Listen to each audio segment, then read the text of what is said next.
सादर प्रणाम। मैं नीरजा चौधरी एक बार फिर आपके अपने चैनल इन्फोनी कॉर्नर में आप सभी का स्वागत एवं अभिनंदन करती हूँ। आज के वीडियो में हम बात करेंगे इम्यूनिटी की यानी प्रतिरक्षा की।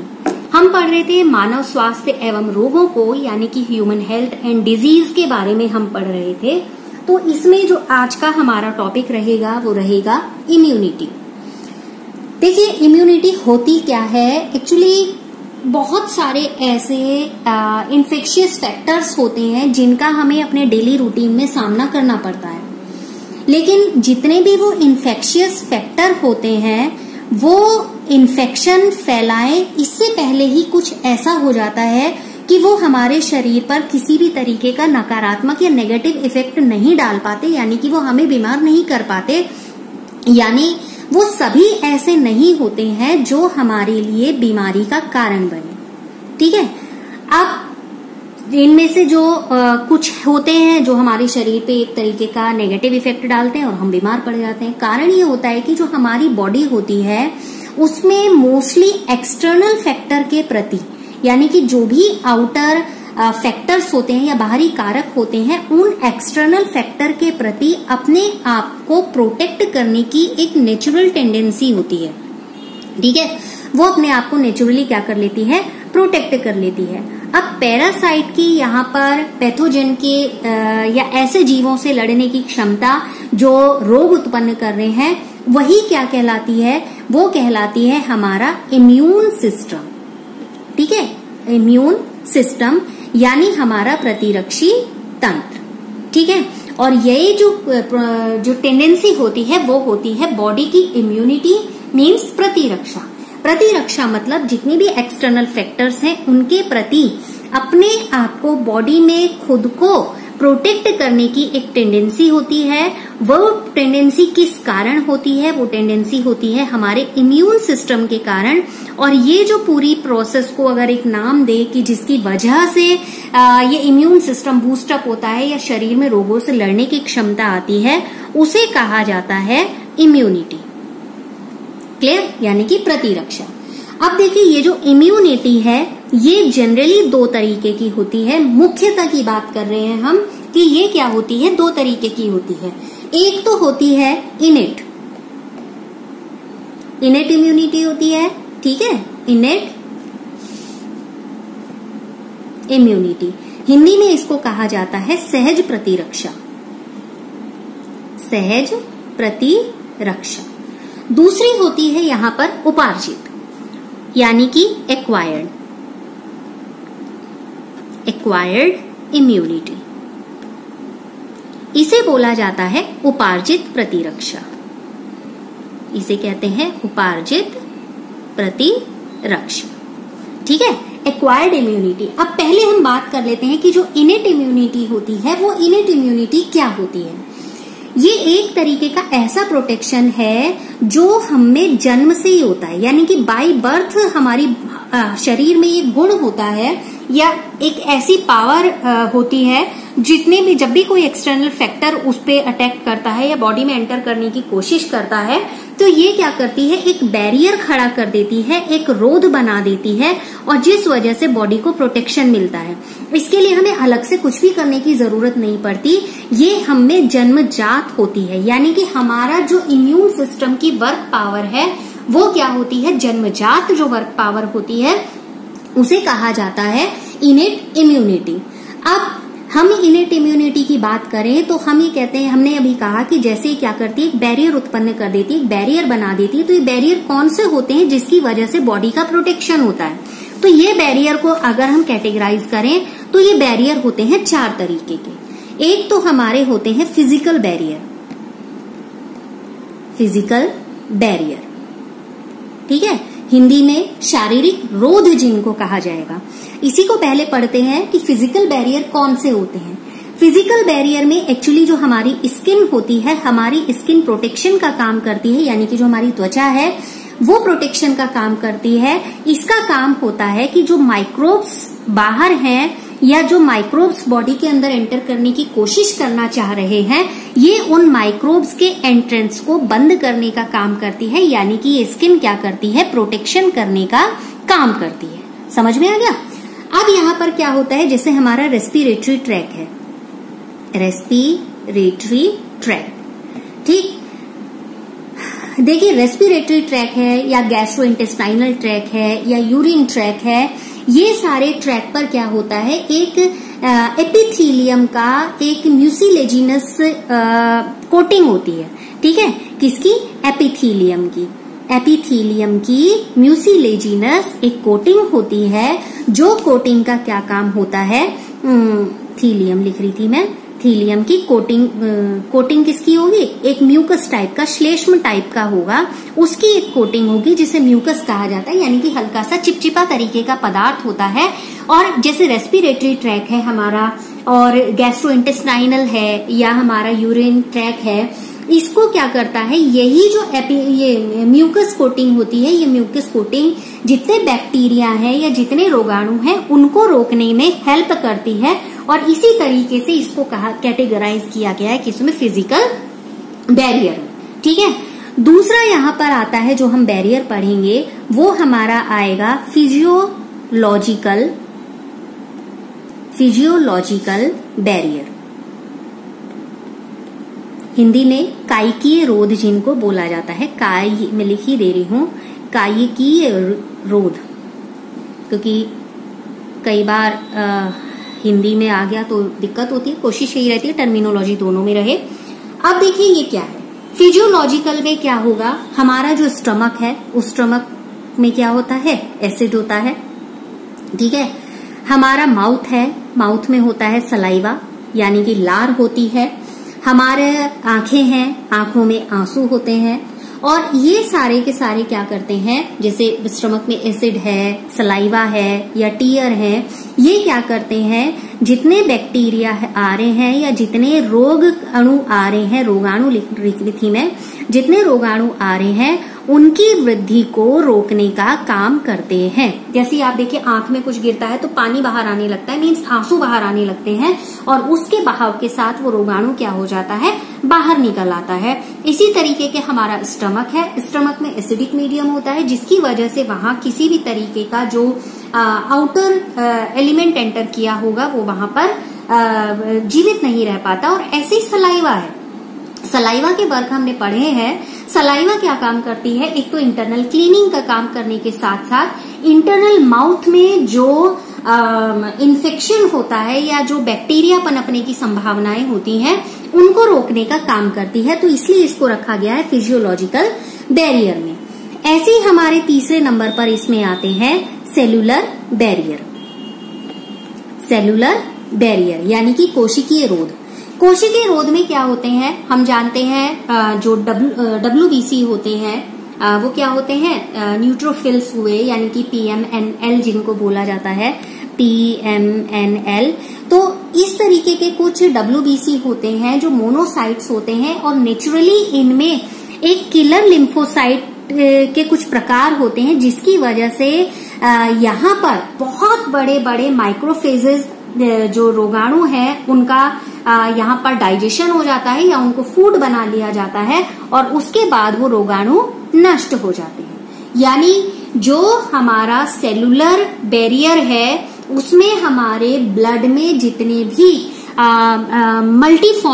मल्टीफॉर्म वाले न्यूक्लियस के जो हमारे श्वेत रुधिर अणु जिन्हें बोला जाता है, या WBC जिन्हें बोला जाता है, कुछ इस तरीके के WBC हैं या कुछ मोनोसाइट्स है। मोनोसाइट्स का मतलब ये हो गया कि जो एक केंद्र की जिन्हें बोला जाता है, वो नेचुरली उनमें एक टेंडेंसी होती है कि वो रोगाणुओं को भक्षित कर लेते हैं, रोगाणुओं को मार देते हैं, और उसके बाद क्या करते हैं, बॉडी को प्रोटेक्ट करने का काम करते हैं। इसलिए WBC को क्या बोला जाता है, सोल्जर्स ऑफ अ सेल बोला जाता है, यानी कि एक सैनिक की तरह वो प्रोटेक्शन करने का काम शुरू कर देते हैं। चौथे नंबर पर यहाँ पर आता है साइटोकाइन रोध, जिसको बोला जाता है साइटोकाइन बैरियर, ठीक है, साइटोकाइन बैरियर। साइटोकाइन बैरियर क्या है? जैसे वायरस है, इन्फेक्टेड सेल्स इंटरफेरॉन नाम के कुछ प्रोटीन को सीक्रेट करती हैं। किस नाम के? इंटरफेरॉन, लिख दे रही हूं मैं, इंटरफेरॉन नाम का एक प्रोटीन ये सीक्रेट करती हैं, जो नॉन इन्फेक्टेड सेल्स को और आगे जो भी वायरस इन्फेक्शन होगा उसको रोकने का काम करेगी। मीन्स क्या काम करेगी? पहला तो काम करेगी कि जो नॉन इन्फेक्टेड सेल्स हैं उन सेल्स तक इन्फेक्शन ना पहुंचे। दूसरा क्या काम करेगी कि जो भी वायरस के थ्रू यहाँ पर इन्फेक्शन हो रहा है वो इन्फेक्शन आगे ना बढ़ पाए। ठीक हो गया? तो ये तो था हमारा जो सहज प्रतिरक्षा है, उसके अंतर्गत ये चारों प्रकार मुख्य रूप हैं, इनको देख लीजिएगा। अब यहाँ पर बात करते हैं हम उपार्जित प्रतिरक्षा की, यानी कि एक्वायर्ड इम्यूनिटी की। एक्वायर्ड इम्यूनिटी क्या होती है? जैसे हमने यहाँ पर कहा कि जो ये इनेट इम्यूनिटी है, मीन्स जन्मजात है, हमें इसके लिए कुछ भी करने की जरूरत नहीं है। जब हमारा जन्म होता है, जिस समय इम्यूनिटी जैसी है, कई बार बहुत लोगों की बहुत स्ट्रांग होती है, कुछ की वीक भी होती है, तो वो हमारी इनेट इम्यूनिटी है। ठीक है? अब ये जो उपार्जित वाली बात हम कर रहे हैं, एक्वायर्ड की बात कर रहे हैं, ये इम्यूनिटी एक्चुअली मेमोरी पर डिपेंड करती है। मेमोरी पे कैसे डिपेंड करती है? मान लीजिए हमारे शरीर पर पहली बार किसी रोग ने यानी कि पैथोजन ने अटैक किया, ठीक है? अब अटैक हुआ तो उसके प्रति वहां पर क्या होगा? रिस्पॉन्स होगा। अब जब ये फर्स्ट टाइम रिस्पॉन्स होता है तो वो रिस्पॉन्स कैसा होता है? लो फ्रीक्वेंसी का रिस्पॉन्स होता है, मीन्स हल्के तरीके से रिस्पॉन्डिंग की जाती है, तो उसको बोला जाता है यहाँ पर प्राइमरी रिस्पॉन्स। प्राइमरी रिस्पॉन्स, ठीक है? फिर क्या होता है? मान लीजिए कुछ समय के बाद फिर से वही पैथोजन बॉडी पे अटैक करता है। अब उसके प्रति जो यहाँ पर रिस्पॉन्स आता है वो रिस्पॉन्स कैसा होता है? अब वो रिस्पॉन्स लो फ्रीक्वेंसी का ना होकर वो क्या होता है? हाई फ्रीक्वेंसी का होता है, यानी कि बहुत अधिक तीव्रता से यहाँ पर उसके प्रति काम किया जाता है। तो ये रिस्पॉन्स क्या होता है? सेकेंडरी रिस्पॉन्स कहा जाता है, क्योंकि जब पहली बार रिस्पॉन्स किया गया तो उस पहली बार के रिस्पॉन्स में जो हमारी शुरुआत थी तो उसके तहत क्या हुआ था कि बॉडी को उतनी आदत नहीं थी, तो उसने उसे प्राइमरी तरीके से, हल्के तरीके से उसको क्या किया? कंट्रोल करने की कोशिश की। लेकिन जब नेक्स्ट टाइम सेम चीज वहां पर अपीयर होती है तो बॉडी ने क्या काम किया? वो फ्रीक्वेंसी बढ़ा दी, क्योंकि अब मेमोरी उसे हो गई है कि पहले इस तरीके के प्रति उसने रिस्पॉन्स किया था और अब उसे पता है कि कितनी टेंडेंसी लेकर या कितनी फ्रीक्वेंसी लेकर यहाँ पर रिस्पॉन्स करना है। तो जो एक्वायर्ड इम्यूनिटी होती है वो किस पर बेस्ड होती है? मेमोरी पर बेस्ड होती है। तो इस तरीके के जो हाई फ्रीक्वेंसी रिस्पॉन्स आते हैं बाद में, उन्हें बोला जाता है सेकेंडरी रिस्पॉन्स या एनामिस्टिक कहा जाता है। ठीक है? कारण क्या है? जैसे आप इसको ऐसे समझ लीजिए, मान लीजिए आपका किसी से झगड़ा होता है, ठीक है? आप शुरुआत में क्या करते हैं? चीजों को बातों से सुलझाने की कोशिश करते हैं, ठीक है? अब बात से सुलझ गया, थोड़े समय बाद सेम चीज रिपीट होती है। अब क्या होगा? आपको पता है कि कितनी बात मुझे करनी थी, उतना पहले बार मैंने ट्राई कर लिया। नेक्स्ट टाइम आप उस लेवल से आगे की बात करेंगे और तब उस मैटर को सॉर्ट आउट करने की कोशिश करेंगे। तो आपका यहाँ पर दूसरे समय जो व्यवहार रहा होगा वो पहले बार की जो आपकी जो भी कम्युनिकेशन रहा था वो आपकी मेमोरी में था, उसी के बेस पर आपने दूसरी बार व्यवहार में परिवर्तन किया। तो यही यहाँ पर क्या होता है? एक्वायर्ड इम्यूनिटी में होता है। अब जो ये दो तरीके के रिस्पॉन्स यहाँ पर आ रहे हैं, जैसे प्राइमरी रिस्पॉन्स है और सेकेंडरी रिस्पॉन्स है, तो ये दो तरीके के लिम्फोसाइट के द्वारा होते हैं। ये कौन कौन से लिम्फोसाइट्स होते हैं? एक होते हैं बी लिम्फोसाइट, यानी कि बी या कई बार बीटा भी बोला जाता है, बी लिम्फोसाइट्स हो गए। और दूसरे हमारे क्या होते हैं? टी लिम्फोसाइट्स, हिंदी में लिख दे रही हूं मैं यहाँ, टी लसिका अणु। ठीक है? इनकी वजह से ही प्राइमरी और सेकेंडरी रिस्पॉन्स यहाँ पर आते हैं। अब देखिए, जब पैथोजन की रिस्पॉन्डिंग में क्या होगा कि जो बी लिम्फोसाइट्स हैं यानी कि बी लसिका अणु है, वो हमारे ब्लड में एक तरीके के प्रोटीन की बहुत बड़ी सेना यहाँ पर खड़ी कर देती है। प्रोटीन की सेना यानी कि आदमी खड़े कर दिए। प्रोटीन की सेना मीन्स बहुत हाई लेवल पर यहाँ पर प्रोटीन प्रोडक्शन शुरू हो जाता है। ठीक है?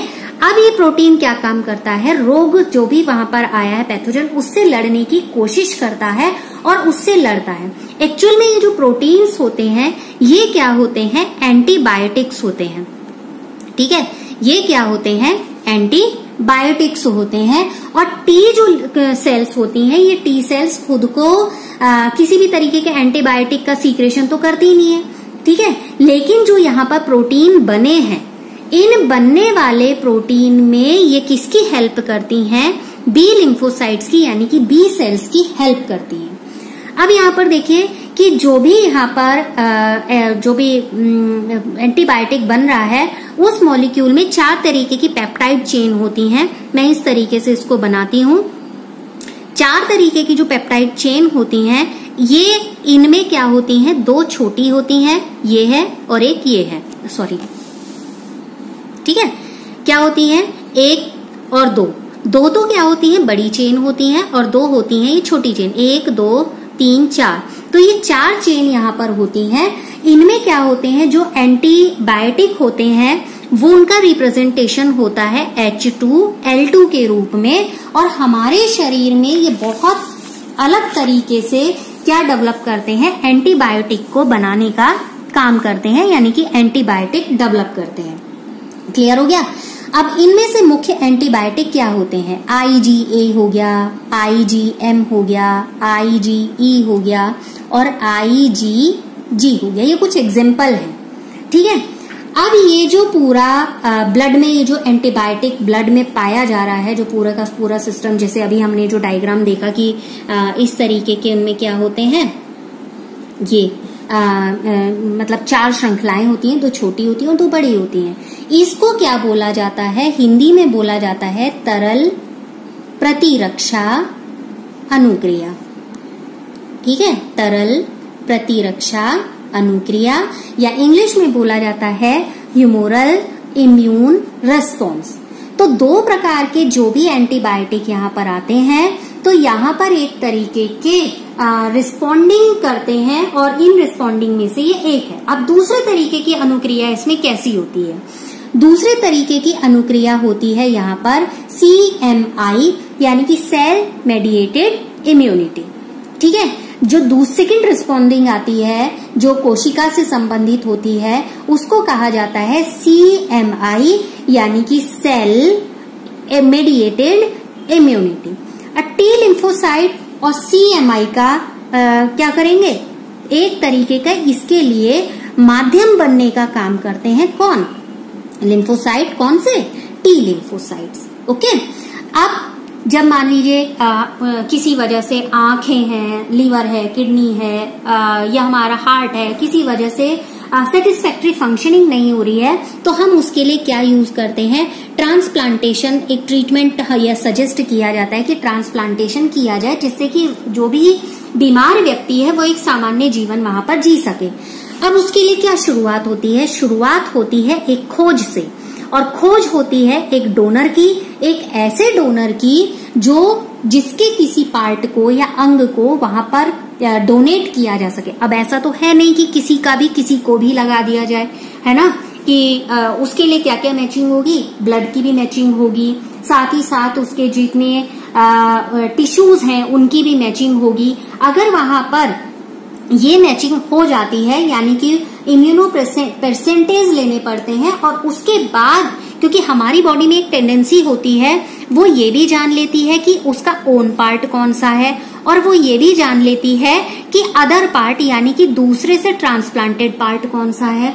अगर इन दोनों के बीच में कोऑर्डिनेशन नहीं आया तो वो ट्रांसप्लांटेशन क्या होता है, फेल हो जाता है। तो उसके लिए जरूरी है पहले डोनर की खोज होने के साथ साथ हम उसके टिश्यू और ब्लड की भी टेस्टिंग कर लें, क्योंकि अगर हमने किसी का भी चढ़ा दिया तो हमारी बॉडी चूंकि जानती है कि कौन सा पार्ट मेरा है कौन सा नहीं है, तो वो अदर पार्ट को एक्सेप्ट नहीं करेगी और उसकी वजह से डेथ कॉज भी हो सकती है। ठीक हो गया। यहाँ पर दूसरी एक और जो छोटे छोटे बिंदु आते हैं उन पे भी हम चर्चा करेंगे, जिसमें आती है हमारी, एक तो आती है एक्टिव इम्यूनिटी, ठीक है, उसको भी पढ़ेंगे हम, एक्टिव इम्यूनिटी, और दूसरी होती है हमारी पैसिव इम्यूनिटी। एक्टिव और पैसिव इम्यूनिटी क्या होता है? देखिए, मान लीजिए कोई एंटीजन है, किसी का सामना करना पड़ रहा है, तो हमारे शरीर में एंटीबॉडी जो भी बायोटिक है वो बनने शुरू हो गए हैं, एंटीबॉडी वहां पर एक्टिवेट हो गए हैं।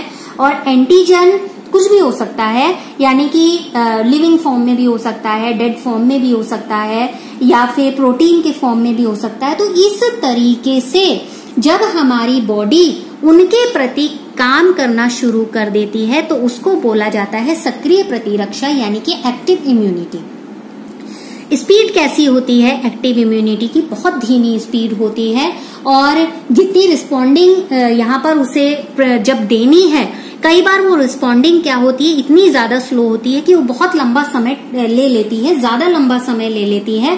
तो इसके लिए इम्यूनाइजेशन किया जाता है, यानी कि जानबूझकर, जैसे आप जानते हैं जब बच्चे का जन्म होता है तो कुछ टीके लगाए जाते हैं जिससे कि उसमें रोगाणुओं से लड़ने की क्षमता का विकास हो सके। तो यहाँ पर इम्यूनाइजेशन किया जाता है, यानी प्रतिरक्षीकरण किया जाता है। और प्रतिरक्षीकरण क्या होता है? इम्यूनिटी को बढ़ाने के लिए अलग से, यानी कि जानबूझकर, या शरीर में जो संक्रमण हो गया है, इन्फेक्शन हो गया है, उनके प्रति जो एक्टिव इम्यूनिटी है उसको स्टिम्युलेट करने के लिए यहाँ पर इम्यूनाइजेशन किया जाता है। और जब शरीर की रक्षा के लिए बनाएगा, जो जितने भी ये यहाँ पर एंटीबायोटिक हैं, जब सीधे बॉडी में दिए जाते हैं तो उसको कहा जाता है पैसिव इम्यूनिटी। एक्टिव क्या हुई?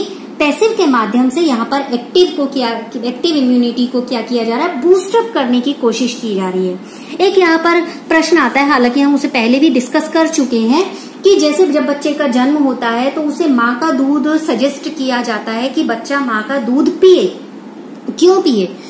दरअसल जो अभी हमने कहा कि हम बॉडी में इनेट इम्यूनिटी होती है, वो यहाँ पर जो शुरू में लैक्टेशन होता है, यानी कि माँ का जो प्रारंभिक दूध होता है, उस प्रारंभिक दूध में बहुत सारे पोषक तत्व होते हैं। एक तो थोड़ा सा ना पीले रंग का होता है, जिसे बोला जाता है कोलोस्ट्रम।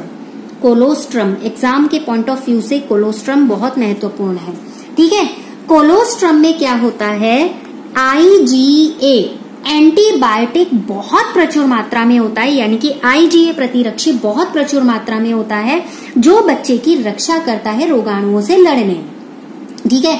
जब प्रेगनेंसी होती है उसी दौरान जो एम्ब्रियो है, एम्ब्रियो को भी प्लेसेंटा के द्वारा कुछ जो एंटीबायोटिक्स हैं वो मिलते रहते हैं, और ये कुछ ऐसे हैं जिनको हम पैसिव इम्यूनिटी के एग्जाम्पल में रख सकते हैं, ठीक है ना।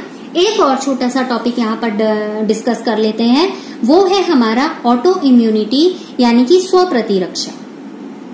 देखिए, स्व प्रतिरक्षा क्या होती है? जैसे हमने कहा कि एक्वायर्ड इम्यूनिटी मेमोरी बेस्ड होती है, और वो जैसे ही किसी ऑड रोगाणु को देखती है, उसके अंदर ये क्षमता होती है कि वो ये जज कर सके कि ये शरीर का के भीतर रहने वाला जीव है या नहीं है, या आउटर है, मीन्स एनिमी और फ्रेंड को वो जज कर लेती है। और उसके बाद उनमें जब वो अंतर कर लेती है, तभी वहां पर क्या होता है, जो रोगाणुओं को मारने का काम है वो शुरू होता है। लेकिन कई बार ऐसा होता है, हमारी बॉडी की जो सेल्स होती हैं वो पहचान करना भूल जाती हैं, या ये दूसरा शब्द मैं यूज करूं, बहुत साधारण सा शब्द, मेमोरी लॉस हो जाता है। और उस कंडीशन में क्या होता है कि कोई भी रीजन हो सकता है, जैसे कभी कभी जेनेटिक रीजन भी हो सकते हैं, कई बार कुछ चोट या बीमारियां भी हो सकती हैं।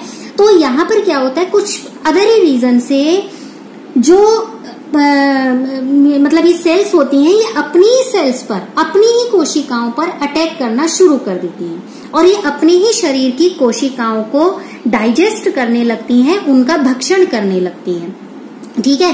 क्योंकि उन्हें पहचान ही नहीं रही कि कौन से आउटर है, यानी कौन सा विजातीय जीव है, रोगाणु है, पैथोजन है, और कौन सा नहीं है। जब ये मेमोरी लॉस हो जाता है तब ऐसा होता है कि वो पहचान नहीं कर पा रही हैं जितने भी अदर एलिमेंट वहां पर एंटर किए हैं, तो वो क्या करती हैं, अपने ही शरीर को नुकसान पहुंचाने लगती हैं, और अपनी ही सेल्स को क्या करती हैं, डैमेज करना शुरू कर देती हैं। और इसको बोला जाता है ऑटो इम्यूनिटी। जरूरत नहीं है, लेकिन फिर भी अपनी सेल्स का डैमेज होना शुरू हो गया है, और शरीर पर इसका क्या होता है, बहुत ही नेगेटिव इफेक्ट पड़ता है। तो यहाँ पर एक तरीके का रोग है जिसका मैं नाम लूंगी रूमेटोटॉइड, ठीक है, आर्थराइटिस। ये आर्थराइटिस का एक प्रभाव है, मैं लिख दे रही हूं, इसका उदाहरण आप ध्यान में रखेंगे। ये इसी तरीके का रोग है, जो ऑटो इम्यूनिटी है उसका ये एग्जाम्पल है।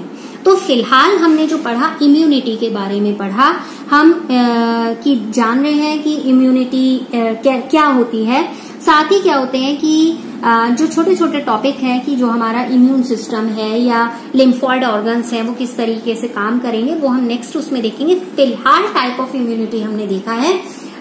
फिलहाल आज के सेशन में इतनी बात करेंगे। नेक्स्ट सेशन में आपसे बहुत जल्दी मिलेंगे। आप लगातार इन्फोनी कॉर्नर के साथ बने रहें। लगातार साथ बने रहने के लिए आप सभी का बहुत बहुत धन्यवाद।